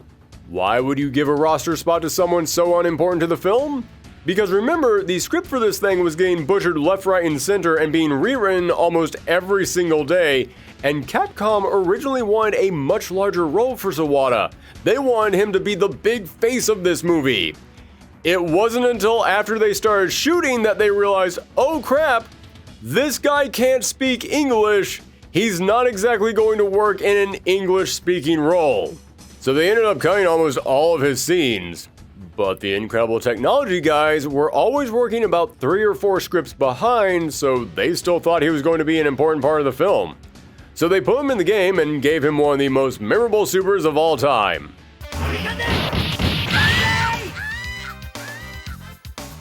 Yeah, I said it was memorable. I never said anything about being good. Okay, full disclosure, that super is only in the home version of the game, which was not handled by Incredible Technologies, and we'll get to its development later, but how can I not show it? And apparently Sawada was really hyped to be in the game as well. So much so that they decided, hey, you want to play 2 roles? So they were actually going to have him play Fei Long. They even recorded footage of him doing Fei Long's moves. But sadly, they didn't have time to finish them for the game, so they were lost to the cutting room floor. By the way, remember in part 1 when I said in New Challengers, Fei Long was originally going to have a twin brother? Am I the only person thinking about that and cracking up that in this game they were going to include Fei Long and another actor who was going to have the exact same body as Fei Long? Yeah, in a weird roundabout backwards way, Fei Long's twin brother almost came true in this game. But let's talk about the original characters. Yes, as I mentioned, there were several days where the team had nothing to shoot because the actors refused to show up. So one day, Alan Noon, who was already working as an animator, choreographer, and designer, decided to pull quadruple duty and on a wild whim, just put on one of the spare Bison Trooper costumes, and they decided to record him doing various moves, thereby creating the brand new character, Blade. But after recording all of Blade's moves, they looked around and said, we still have some time and, nobody is showing up today. You know what, screw it, let's keep going. So they had Alan Noon just keep making up moves for them on the fly, and they took that footage and recolored Blade's costume to create 3 different palette swaps for him, known as Arcane, F7, and Kyber, each with their own unique moves. Now, it might sound crazy that they just decided to invent a character on the spot, but as I said, they had the time. Nobody was going to be recorded on those days. Might as well do something. But also, Alan Noon talked in that Shoryuken forum about how he wanted this game to be the biggest celebration of Street Fighter ever. They wanted it to be a huge, monumental game. So they wanted to put as much content into it as they possibly could. Yeah, say what you want about this game, and believe me, plenty of people have. But one thing you can't deny is that the team at Incredible Technologies really did try to make something great. Just time and budget and technical limitations all got in their way. Although I do have to share this one fun fact about Blade. If you beat the game with him, it reveals that he was actually one of the good guys secretly infiltrating Bison's base. And now that all that was over, he could go back to his true identity, Guile's brother, Gunlock. Yeah, remember how I said the IT guys wanted to put Gunlock from Saturday Night Slam Masters into this game? Well, they snuck him in here anyway in Blade's ending and decided to make him Guile's brother. Probably as a nod to his appearance in Slam Masters where it says that he is related to a famous Street Fighter. But we're not done with the roster yet, because speaking of wanting to make this the biggest, best Street Fighter ever, they were working on this game in late 1993, early 1994, and it was during this time that Street Fighter II Super Turbo was released. Well, the Capcom guys decided to bring a Super Turbo machine with them to Australia to show it off to the cast and crew, and so they pulled Alan Noon and some of the other Incredible Technology guys aside and said, hey, want to see something cool? And then they input the secret code to unlock Akuma, this brand new character they had never seen before, and they loved him. Well, as I have already mentioned with Blade, the IT guys found themselves with a lot of spare days. So they decided, screw it, we're putting Akuma in this game as well. So they went to the stunt actors on set to see if any of them would be willing to play this part, and they found one who agreed. That stunt actor? Ernie Reyes Sr., the father of legendary action star Ernie Reyes Jr., and the guy who choreographed The Last Dragon. How is the universe this weird sometimes? So they got Mr. Reyes and went over to the film's makeup and prop department and they just tried to describe from memory what Akuma looked like when they saw the Capcom guys playing as him. And they then had to slap this design together in between shoots. Yeah, so if anybody out there ever looked at Akuma in this game and thought, why does he not quite look like Akuma in the games? It's because when the team at IT got to Australia, not only did they not know that they were going to be putting Akuma into this game, they didn't know Akuma existed. And nobody on this film came there with a pre-made Akuma costume to look exactly like the games. No, they just had to slap together a cosplay out of whatever they had laying around and get it ready on their lunch break. This was a crazy string of events, and Capcom just said, you know what, we're paying you to be down there anyway, screw it, film Akuma, put him in the game, what do we care? And what's wild is there were supposed to be several other characters in the game that unfortunately never got filmed. Another stuntman, a former kickboxer named Benny Urquidez, was going to play an assassin-like character named Raven. Then they were planning on bringing back some older Street Fighter 1 characters. Al Noon doesn't remember who all they discussed, but he did bring up Eagle as a possibility, and at one point they wanted to bring Geki the ninja back, but now make him a girl. Capcom wasn't keen on this idea though, so they told him just to make a brand new original female ninja. Alan Noon then claims that they started mapping this new character out, and she was going to end up having moves similar to Ibuki from Street Fighter 3, which, hey, I haven't seen his notes, so I don't know how accurate that is, but it would be a heck of a coincidence if that was true. However, there's one other character that was very close to being in this game that sadly got cut at the last minute.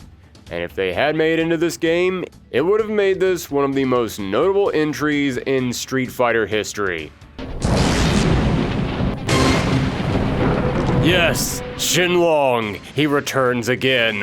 While in Australia, the IT guys pitched to Capcom the idea of actually bringing Shenlong to life. The whole world was familiar with the Shenlong myth by now, so what better way to make this the ultimate Street Fighter than to make the legend real? Well, unfortunately, Capcom said no. For now.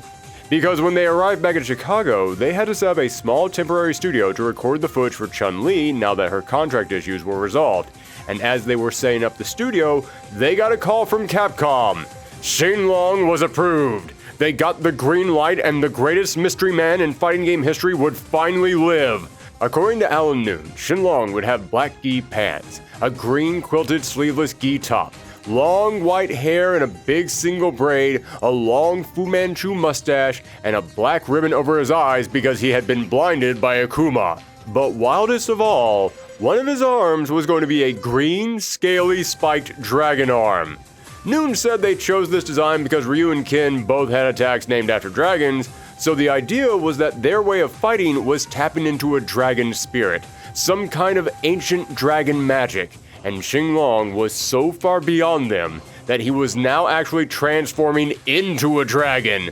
God, this sounds so 90s. Can you tell at this point that this game was made by the people who made Time Killers? So they came up with this design, and then they got one of the artists for the game who was into bodybuilding to play the legendary fighter. He had the gi, he had the blindfold, and he had green makeup and spikes all over his arm.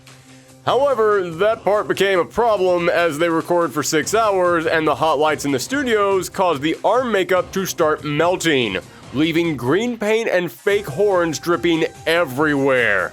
But they did get the footage, giving him moves from Ryu, Ken, and Akuma just all supercharged, and one unique mechanic for him where he wouldn't actually block moves. Instead, if you held back to block with him, then he'd just go all Ultra Instinct and dodge out of the way. Unfortunately though, due to time restraints, they weren't able to finish processing all of his footage before the game came out, and Shenlong would remain just a rumor. Although it is wild to me that he got that close to being in this game. Shenlong had been rumored to be in the mainstream Street Fighter games for so long, and it is wild that this is the game where he almost became real. That is insane to me. And apparently the footage of him still exists in the vault at Incredible Technologies, and if anybody at Incredible Technologies is listening, just leak it. Just go ahead and leak the footage. You can pretend that you had a data breach and someone from the outside leaked it. Listen, if you're worried about getting into trouble with Capcom about this, trust me, if there's one thing that Capcom understands, It's leaks and data breaches around their fighting games. Oh, and one last thing worth noting here. That artist that I mentioned who suited up to play Shenlong, I don't know who it was. The name has been kept a secret for all these years. But Alan Noon did say that that artist would later go on to work at Midway, where he actually would create some characters for Mortal Kombat. So the man who almost portrayed the most heavily rumored Street Fighter character of all time went on to create characters for Mortal Kombat. I know I have said it before, but damn, what a weird world we live in sometimes. So, there was a lot left on the cutting room floor for this game. A lot of time restraints, unforeseen contract negotiations sprouting up without warning, but they were able to pull it all together and they got the game released into arcades in June of 1995. And do I even need to say how it played? Everybody knows this game wasn't good. Even if you never knew about this game until today, you just heard the story about how it got made, you've been watching the gameplay footage up here, you know it's not good. The game is super unpolished in almost every definition of the word. The combat feels like they had zero time to go back and balance anything, so they had to just keep their first pass on it. And the animation? Oof. Around this time, Mortal Kombat had figured out how to make their digitized actors look pretty good. But that was on their second or third try. Incredible Technologies was not Mortal Kombat, and this was not their second or third try. Yes, I mentioned that they had dabbled with digitized graphics before, but it was on stuff like this. And as you can tell, this is not the same as that. Probably the best examples of these graphical problems comes from that Alan Noon forum I keep referencing. He opened it up to questions and everyone kept asking, why does Sawada have a lightsaber? And he had to break the news to everyone, that's not a lightsaber. It's supposed to be a cutting energy attack that's supposed to be covered in flames and have an aura trailing off of it like Ryu's Hadouken or Ken Shoryuken. But the equipment that they were working with was so bad it blurred the effect and made it just look like one big whooshing lightsaber. And the stages are fairly bland when you can even see the backgrounds because holy cow is there a lot of foreground obstruction. Like, this is the stuff that people were doing at the very dawn of fighting games. By 1995, people had realized it was a mistake. So the graphics were undercooked. Really the only thing I enjoy about them is that if you finish a character off with one of their super moves, then their health bar explodes. That's definitely some of that Incredible Technologies magic. But what about the sound of the game? Well, here's the noise that the game makes whenever you put a quarter into it.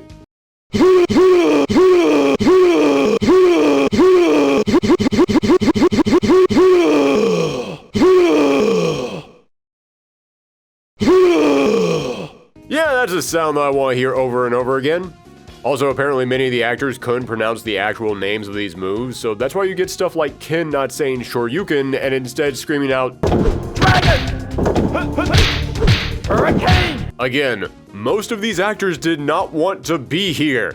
They had just been through hell and they were being screwed over monetarily. If they didn't know the name of a move, they weren't going to learn it. But let's take a deeper look at the gameplay.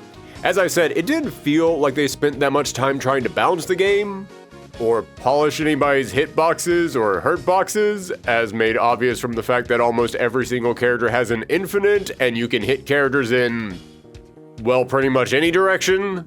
And the inputs feel so stiff, like I can do the same input 5 times in a row and it'll randomly work twice. But at the same time, the actual combat itself is way too loose.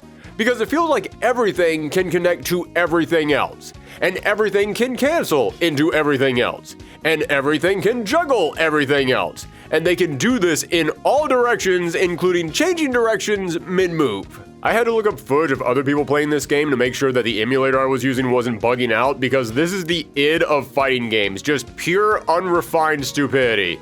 I had a Ryu start a move that sent me into the air and then started tatsuing me upwards, and as a result, it ended with him carrying me off the screen, and I refuse to believe the Incredible Technology guys knew the game could do that. No way they saw that during testing and said, yeah, that's exactly what we want. I cannot accept that that is this game functioning as intended. It feels like they had time to test this thing for 2 matches, and then they had to get it out the door. Although I'm sure many people are hearing that and they're thinking, oh, that sounds fun actually. I actually do want to play a game like that. And hey, I enjoy over-the-top crazy combos and stupid mechanics in my fighting games, so I understand that. Problem is, the game doesn't understand that. As I said, the way that this game reads your inputs is so clunky and unpredictable. However, the computer itself doesn't have that problem.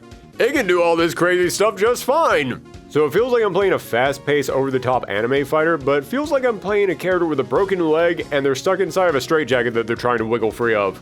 Although I will give Incredible Technologies this. They said they wanted this to be the biggest Street Fighter ever, and they sure swung for the fences. Because this wasn't just actors playing out the moves from Street Fighter 2. No, they gave every single character brand new moves. Some of them are actually interesting additions to their arsenal. But then some of them, like Sagat having weird mystical waves of energy coming out from under his eye patch, are so goofy I have to imagine IT put them in here without getting Capcom's approval. And then you got Ken and Ryu being able to change the direction of their Hadoukens. Something straight out of Street Fighter 2 Rainbow Edition. Yeah, remember that bootleg version of Street Fighter 2 that we talked about in part 1? This mechanic is straight out of there.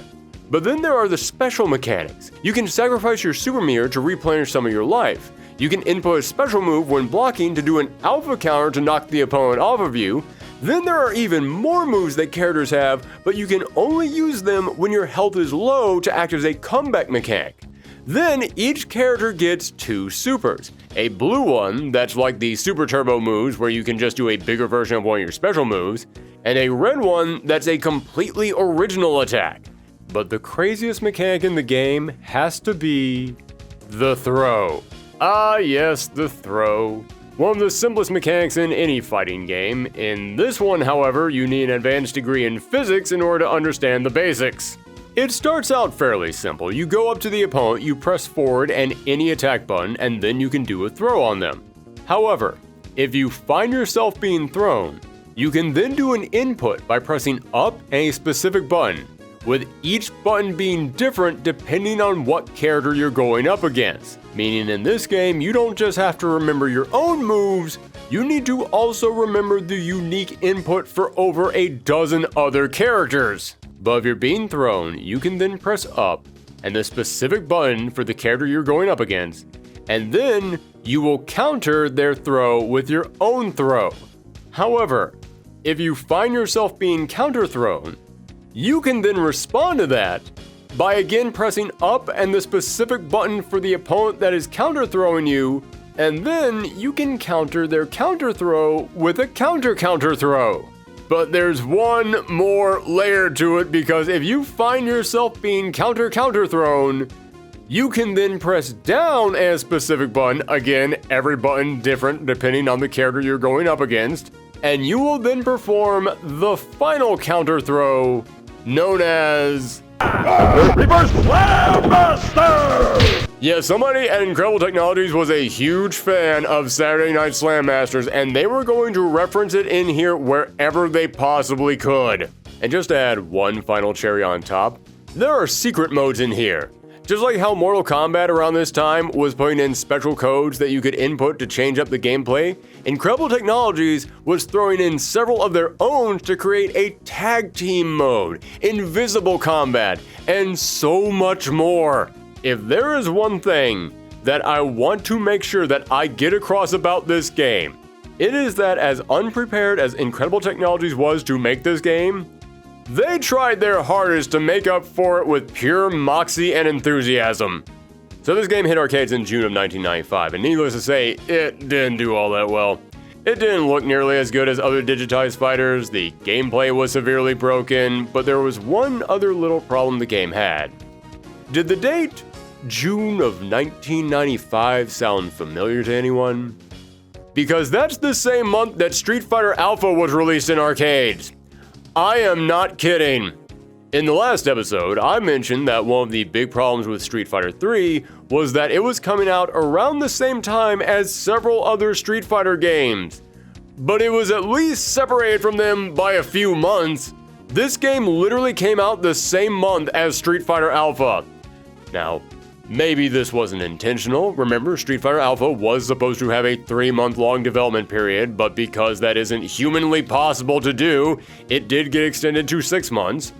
So maybe Capcom wanted Alpha to come out 3 months earlier so that these titles could have a little bit of space between them? Or maybe Incredible Technologies, because of everything that was going wrong, had to have the game's release pushed back to this new unfortunate date. I mean, this was a game based on the movie that came out 6 months before this. Seems just a little too late to get that synergy going. Either way, this was the worst possible release window that they could have grabbed, because everyone out there who had patiently been waiting for a new Street Fighter game was already getting a new, better looking, better playing Street Fighter game straight from Capcom at the exact same time. However, not one to let a project die, Capcom decided to give this game a second chance at life. They took the game away from Incredible Technologies and decided to personally handle the home console port. They cleaned up the graphics, although by doing so they made them far more muted and bland. I mean, the arcade game didn't look good, but at least the colors kinda popped. This just kinda looked foggy now, like they just smeared a big layer of Vaseline on the screen to try and cover up all the imperfections of the characters. And they realized the gameplay was too crazy and unbalanced and too all over the place, so they tried to correct that. But they went too far. They didn't just remove everything that made the game crazy, they removed everything that made the game even remotely interesting, and now the game was just bland mush. It was just a white box that said fighting game on the cover. I mean, just look at this. It looks like OG Street Fighter 2, but with some missing frames. They did add some more characters in here like Blanca and DJ who couldn't be complete in time for the arcade release, and to try and fix the wacky voice lines of the arcade release, they did use some of the lines from the official Street Fighter game to make up for it. But again, that kind of adds to the problem because now this feels even more like a worse version of Street Fighter 2 rather than its own original bad thing. Although, even with that being said, if I was told that I had to play one of these two versions, I know that most people say that they prefer the arcade version because of how weird and busted and strange in its own unique way it is, and hey, I understand that. As I just said, I totally get the appeal of experiencing something so bad that it turns around to being kind of good in a hilarious way. But if I was forced to make this choice, I'd go with the home console version, simply because, I don't know, I kinda like it when I try to do a thing in a game, that thing actually happens. I'm weird like that. However, there was one original new mechanic that they added in here. You could now spin some of your super meter to throw out a stronger version of one of your special moves. That's right, Street Fighter the Movie the Game, the Home Console Edition, was the first Street Fighter game to include EX moves. In the last episode I said that Street Fighter 3 Second Impact was the first, but I should have clarified it was the first mainline Street Fighter to include them. Because why on earth would I count this? But yes, it is a mechanic in this game, meaning technically, these are the first examples of EX moves in Street Fighter. None of them feel very good, of course, but that's more of just because the whole combat itself feels bad, so what can you do? Although it is clear that they were still experimenting with these mechanics because if your super meter was full, then you could do these EX moves for free. This really was at that sweet spot in fighting game history where companies understood the basics now, and they were trying out some new stuff, but they still had no idea what to do with that new stuff, resulting in boring Street Fighter games where all of a sudden characters can just go Super Saiyan with infinite EX moves. Now, those were the changes to the presentation and the combat, but there was one more addition that Capcom added to this home console version. And this is wild to me. This is wilder than this being the first Street Fighter game with EX moves. They added a story mode in here. There is a mode in this game where you set off to stop M. Bison, and essentially it becomes a choose-your-own adventure where you have to make it to the base on time, and you're given choices on how you want to get there, with those choices forcing you into different fights or giving you various bonuses.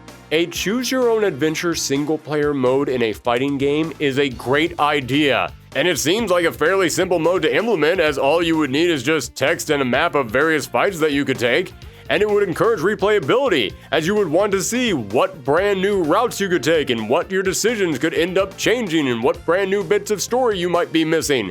And as wild as it might sound, considering clips from the movie were used in here, this became the closest thing anyone had seen to a cinematic story mode in a fighting game in 1995. It is so wild to me to think that something from Street Fighter the movie the game could possibly be described as not only groundbreaking, but ahead of its time, and yet, well, here we are. As for how well the home console versions did, not great. The Saturn and PlayStation versions combined brought in a little over 180,000 copies. For reference, we mentioned Street Fighter Alpha earlier, and its home console release came out about 6 months after this, and it sold roughly 700,000 copies. So yeah, there was no reason to support this game. And not support it, Capcom has. This one is locked deep in the Capcom vault, and because of all the celebrities plastered all over every frame of this game, yeah, I doubt Capcom could re-release this even if they wanted to. So yeah, this game is going to remain locked away for a long, long time. And so, we now close the book on one of the weirdest chapters in not just Street Fighter, but arguably in the history of fighting games and maybe even the history of cinema. The story behind Street Fighter the movie and the game that it spawned is legendary, and yet the more you dig into it, the more you find. It's an endless MC Escher painting of misfortune. And the wildest part is, there isn't really anything to learn from all this. There's nothing to really take away from it. Typically when we cover a big failure here on the Fighting Game Retrospective, I point out how it led to a success later on. How the people that worked on the game had a bright future ahead of them, but no. Incredible technology still exists. They're still working, so hey, good for them. But it's not like their time on this game really taught them anything that would help to propel them forward. Yeah, nothing from this game really continued on. The people at Capcom who worked on the home console version would continue working at Capcom, but aside from the planner of the game working on Resident Evil 2 and the director going on to direct Mega Man Legends, yeah, nothing really worth noting. Even the EX moves weren't all that important. I mentioned these were the very first EX moves in Street Fighter, but it's not like they were the first EX moves in fighting game history. A year before this, Capcom introduced EX moves in Darkstalkers, so you can't even look at the mechanics in this game and say, oh, that's where that came from. No. Same thing goes for the quote-unquote cinematic story mode in here. Yeah, it's really fascinating that this could actually be the first cinematic story mode. But that didn't revolutionize the industry. It's not like anybody looked at this and said, oh, every game needs to start doing this now. No, everybody kind of forgot about this and paid no attention to it. This is a Snapple Cap fun fact at best. So I hope you enjoyed No Moral Theater. Well, okay, that's not entirely fair. Yeah, the game might be a total lost cause, but I do gotta go out on a little bit of positivity here. And as I said, when it comes to the movie itself, it has now started to see a resurgence because it has managed to stumble its way into that coveted sweet spot of being so bad it's good. And as I mentioned earlier, I think a lot of that has to do with the fact that this cast, while given a garbage fire to work with, gave it their all. Especially Raul Julia, who unfortunately did pass away just a few months before the film would be released, but it cannot be stated enough that even with everything he was going through, and with how little he was given to work with, he put out a performance that wasn't just memorable, but I'd even call it beloved, because that's just the kind of guy he was. No matter what, he gave it his all. And I hope that somewhere out there his kids do know what he did for them by making this film, and they look at this bizarre moment in cinema history as a sign of how much he cared about them. If there is one big positive to take away from this movie, it's that. And so that brings our discussion of Street Fighter the movie to a close. However, as I mentioned, this isn't the only Street Fighter movie. There have been multiple films, both live action and animated, and so many cartoons and animes. So considering whenever we do a fighting game retrospective, we always delve into the franchise's foray into other medias, we're going to close out today with a rapid-fire rundown of all the other movies and shows. First up, 1994, same year as the live-action film and animated film was released, simply called Street Fighter II: The Animated Movie. This is pretty much the polar opposite of the live-action film. It actually follows the plot of the games as Ryu and Ken travel the world looking for fights, while Chun-Li and Guile are tracking down a madman named M. Bison. The animation is absolutely gorgeous, top-notch stuff that still looks good today. The tone is like a 70s or 80s martial arts film, which is kind of what Street Fighter 2 should feel like in my opinion. They managed to sneak in every single character from the games, but most of these characters are just quick cameos, which is totally fine and is how it should be done. DeSouza was right, you focus on too many characters and it gets messy. So instead of every single character being important to the plot, you'll have a scene set in some underground arena and you just quickly cut to Zangief and Blanca fighting in a ring and that's it. And you know what? Hey, that's cool. You don't need any more than that. Ryu is in India and Dalsim pops up real quick and that's it. That works. If you know who Dalsim is, it feels good, but if you don't, it's not long enough to slow the film down. And the voice acting is actually pretty decent. Well, at least by 90s anime dub standards. This was at a time when most dub actors didn't even try, and while some of these performances are still just okay, they're leaps ahead of what most animes were at that time. I'd be willing to say that everyone in here is either acceptable or actually quite good. Well, except for Fei Long. This actor... Woo! P.U. What a stinker! This guy had no talent. No wonder his actor dropped off the face of the earth after this without ever going on to accomplish anything. And the Emmy goes to... Bryan Cranston. Yes, folks. I'm not kidding you. That is Bryan Cranston playing Fei Long. 6 years before Malcolm in the Middle and 14 years before Breaking Bad. This is a film that has Bryan Cranston doing Bruce Lee sounds. That automatically makes it the best fighting game movie of all time. Let's see how well you do against a fighter like me.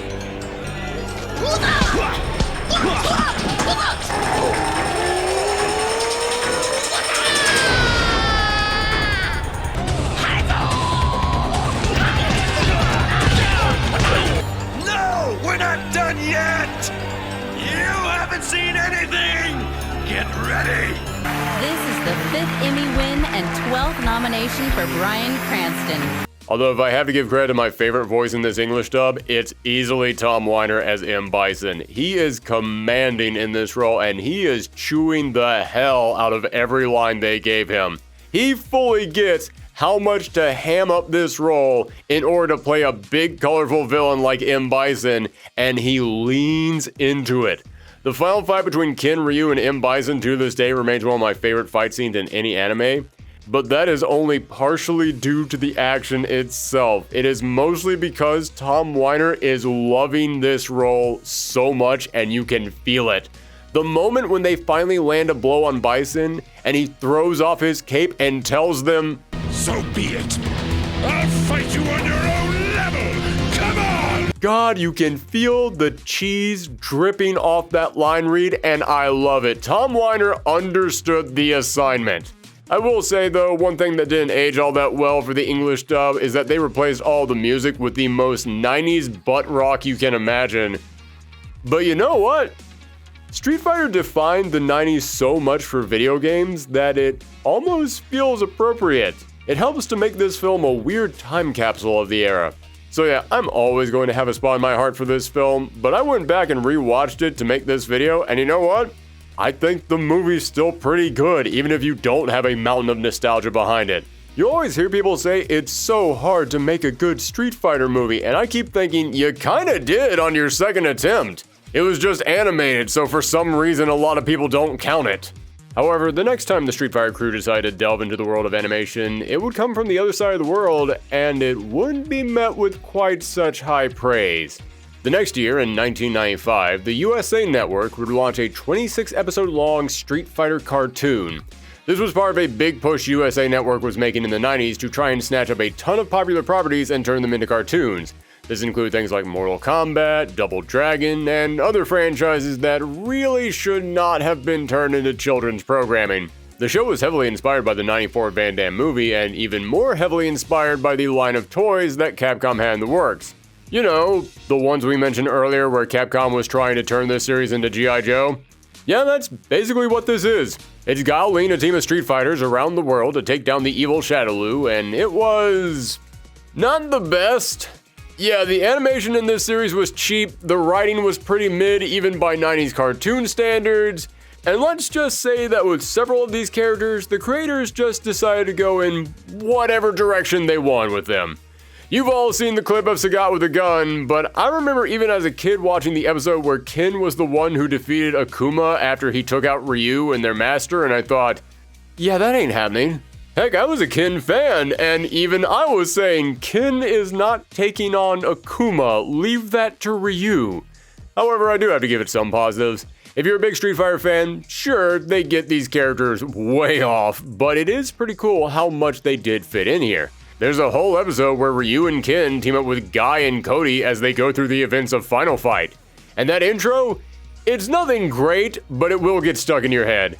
To this day, I still refer to Chun-Li as hard-kicking fighting machine, Chun-Li, and Blanca as the heroic man-beast, Blanca. And there are a handful of lines in this show that did stand out to me. To this day, one of my favorite Bison lines from any medium is, "Yes, yes, I killed your father. What is it with you women anyway? I killed my father too, and you don't hear me whining about it." Why is it that every show or movie, no matter how bad it is, Bison is always the best part of it? Enjoy that for now, Bison fans, because I know what's coming up and that will not last. Now here's how big Street Fighter 2 was at this time. In 1994, America made a Street Fighter movie, and Japan made a Street Fighter movie. Then in 1995, most people know about the American Street Fighter cartoon, but how many of you know that there was also a 29-episode-long Street Fighter anime airing at the same time in Japan? Yeah, 2 movies and 2 shows in the exact same time span. I don't know if I can name any other series out there that had that going on. I'm referring to Street Fighter 2 V? I guess it's V. I don't think it's 5. Street Fighter 2 5 sounds needlessly complicated. This show was once again meant to be an adaptation of, you guessed it, Street Fighter 2. Only this time it was playing out over the course of a whole series, and because of that, it's probably the most in-depth depiction of this game since it had the time to explore everything you could want to explore. But at the same time, it also takes some really interesting turns. The biggest one being that the series follows Ken and Ryu as they embark on a journey across the world to find tough opponents and grow stronger. Alright, that sounds like Ryu and Ken. That sounds like a good setup for the game. But both of them are just teenagers in this story. Kinda crazy since Ryu was 27 in Street Fighter 2. Same thing goes for Chun-Li, who was 23 in the game and is only 15 in this show. Yeah, this is one part Street Fighter 2 and one part Street Fighter the high school years. But despite the liberties that they took with these characters, I remember really enjoying this show. I'll admit it's been over a decade since I saw it, but I still remember some of the key moments and how cool some of the characters were. It's not a must-watch, but if you're curious about it, you could watch far worse Street Fighter stuff. Speaking of far worse Street Fighter stuff, well, actually no, that's unfair of me to say because I'll admit, I haven't seen this one. This is probably the only bit of Street Fighter media I've never actually seen. In 1995, there was one more animated film in Japan, an educational video called Street Fighter 2 Return to Fujiwara Capital. It's just the Street Fighter characters going on a historical tour of Fujiwara, the imperial capital of Japan from 694 to 710. Again, never seen it, but hey, as I said, I wanted to cover all the shows and movies, so it is worth bringing that up. But from there, we jump ahead by a few years to 1999 with the next animated film and the first one not based on Street Fighter 2. Street Fighter Alpha was based on the game of the same name, although very loosely. It's got Ryu, Ken, Sakura, Chun-Li in her Alpha outfit, and Akuma plays a big role as most of the plot is about Ryu having to face the Satsui no Hado dwelling within himself. Outside of that though, yeah, it's totally its own thing. The villain is a completely original character looking to gather the strength of strong fighters and... Wait, that's what Bison was doing in the Alpha games. So they made an original villain, but gave him the same motivation as the game's villain? Yeah, maybe they just wanted someone different than Bison. Or they realized that Bison being blown up in the Alpha games just makes the story of Street Fighter 2 needlessly complicated, who knows. But the big change is the other new character, Shun, a mysterious young boy who claims to be Ryu's younger brother. And there might be something to that because it turns out he's got the Satsui no Hado as well. The movie wasn't as good as the Street Fighter 2 animated film, but I still think it's pretty decent. I dig seeing a film that's all about Ryu's struggle with the Satsui no Hado rather than it just being a short ending in his arcade ladder. And Ken, played by Spike Spiegel and Wolverine himself, Steve Blum, is one of the best interpretations of that character. The action isn't as heavy in here, but when the fights are happening, they're really darn cool. Sakura is great, she's full of pep, and I think they do a good job capturing what makes her so likable. And Akuma? Listen, Akuma is only in here for like 2 scenes, but the best this character has ever been portrayed. He pops up and you can just feel the secret super heartbroken boss energy exuding off of him. Also, the movie does something really out there that none of the games ever did, where they heavily imply that Akuma is Ryu's father, and I don't know how I feel about that. On the one hand, it feels so easy and predictable, but on the other hand, yeah, it kind of fits. I mean, Street Fighter is just martial arts Star Wars, might as well go all in on it. By the way, when I say Street Fighter is just Star Wars, I don't mean they both follow the same tropes. No, I mean Street Fighter is about a young orphan who meets an old hermit that teaches him how to use an invisible energy that flows through all life to give him amazing powers. But then someone who uses the dark side of that power and used to train with the old hermit and might be the boy's father, kills the hermit, and then proceeds to try and tempt the boy into embracing the dark side of those powers inside of himself. This young student then teams up with a cocky hero with an ego and a young girl with buns in her hair trying to take down a fascist army that killed her father. Along the way, the student finds a new master who is a short, funny-looking figure who doesn't act serious at all but is actually super strong, as well as meeting a young girl who is a big fan of our hero and wants him to train her, and she also became friends with a big hairy beast man that our hero used to know. Yeah, Street Fighter is just Star Wars. Don't even get me started on how the plot of so many Street Fighter games is just somehow M. Bison has returned. Sorry, I've been meaning to get that off my chest for years now, but back to the topic at hand. Street Fighter Alpha the movie? Yeah, it's worth checking out. But here's the crazy thing about the Alpha movie. It's not the only Alpha movie. There was an OVA that came out in 2005 called Street Fighter Alpha Generations. This is how much disrespect Street Fighter 3 got. It came out after the Alpha games, and yet Alpha kept getting movies and specials years after its release, while Street Fighter 3 got nothing. This animated special is all about Ryu and Akuma, going into Akuma's origin, then seeing Ryu in the modern day train at his dojo with a cast of characters who keep popping up, but not some of the ones you'd expect. There's no Bison, no Chun-Li. You do get Ken real quick, and Sakura shows up, but the whole movie is so serious that Sakura kind of feels out of place. And the English dub is... What power! My skills don't work at all against him. Go back, Ten Masters. Who the hell are you, old man? You cannot get involved in this battle. The fact that Ryu is here proves I'm right. It ain't great. I never like saying bad things about voice actors because they work really hard and it is a very difficult thing to do. But most of the cast of this film didn't have many roles under their belt before making this movie, and you can feel it.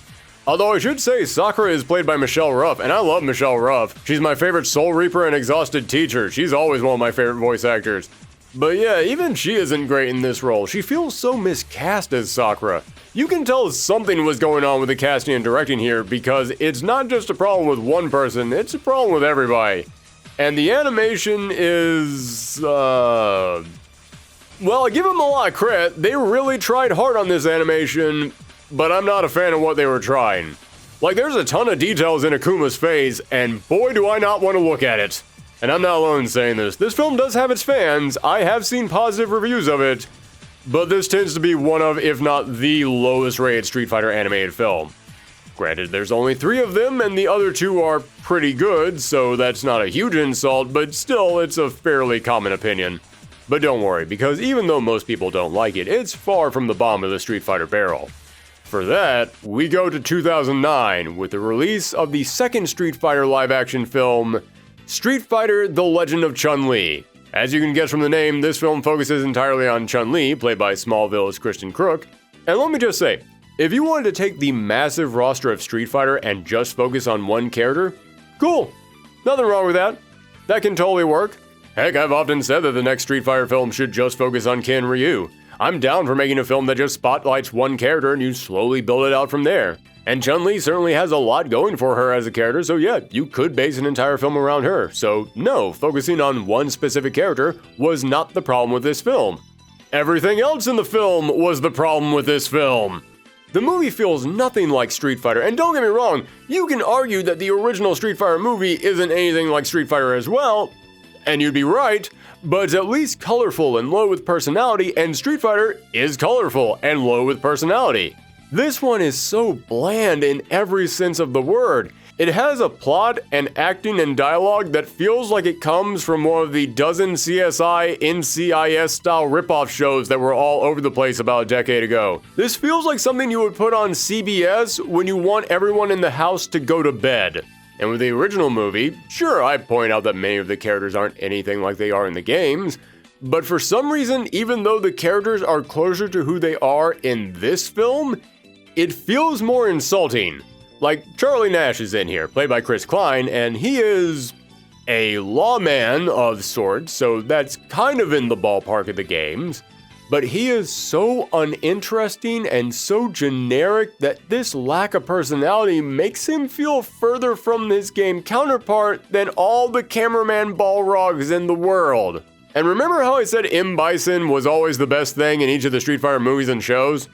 This is where that streak ends.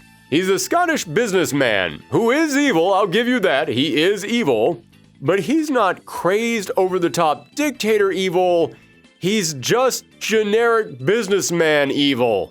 It's very clear they wanted to go with a more realistic take on Street Fighter, which is what many people were trying to do with movie adaptations at the time, but it doesn't work for Street Fighter.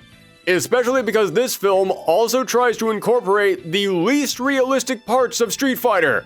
Listen, if the Van Damme Street Fighter film suddenly had characters throwing out special moves like they wanted to include, it would be surprising for a second, but then you would go along with it because the movie feels crazy enough that superpowers could exist within this world. But in here, you have this very basic film, striving for realism, but then Chun-Li can do the spinning bird kick or shoot out Kikosho, and it couldn't feel more out of place. And hey, Bison putting a part of his soul into Rose in the games is weird, but in the crazy comic booky world they create in Street Fighter, you can believe it. Evil businessman Bison in this very serious film putting his soul into Rose feels so jarring and out of place, and I hate it. Also, Rose is Bison's daughter in this film, and Gin isn't evil, and they don't know how to say Shadaloo, but honestly, that's all just nitpicking.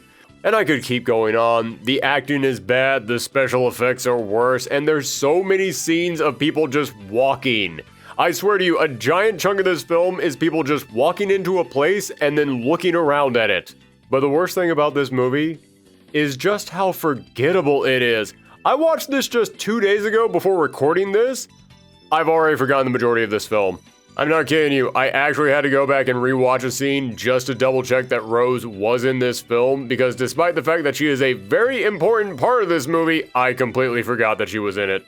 And say what you want about the original Street Fighter film, but a campy, goofy, bad movie is so much more entertaining than a forgettable, boring, bad movie. Now, there were a handful of other animated films based around Street Fighter, but they're all based around specific games coming up in the retrospective, so I'll save them for the next episode. So instead, we will now come to the final installment in Street Fighter's journey through live action, Street Fighter Assassin's Fist. In 2010, filmmakers Joey Ansa and Christian Howard put out a short film on YouTube called Street Fighter Legacy. Now, I'm not going to be covering fan films on here because there's a lot of those and we would be here all day. But they made this in an attempt to show Capcom what they could do with the Street Fighter film. Which, this was 1 year after The Legend of Chun-Li, maybe not the best time to ask Capcom to make another Street Fighter film. But 2 years later, Capcom did decide to give them the green light, and they went to Kickstarter to try and raise money for this new project, but that Kickstarter was quickly taken down when a private backer stepped forward and promised to fund the entire project themselves. The series would be completed and released as a web series on Machinima in 2014, and later would be put together as one single movie and released on Blu-ray and DVD. The series follows Ryu and Ken as they train under their master Gouken, but the series keeps cutting back to the past as we see the origin of Gouken and Akuma. Most people applaud this as being the best live-action Street Fighter project, which it probably is, but have you been listening to the rest of this episode? Yeah, that's not really saying much. I will say I do appreciate this series. It's the only live-action project that's anywhere close to the games, and you can tell the people making it actually did understand the games and cared about them and these characters. This feels like one big passion project. However, it also feels like a fan film, which, I mean, it basically is, and that is part of its charm, but it also does kind of feel cheap and amateurish at times. I mean, just listen to these punch and kick sound effects.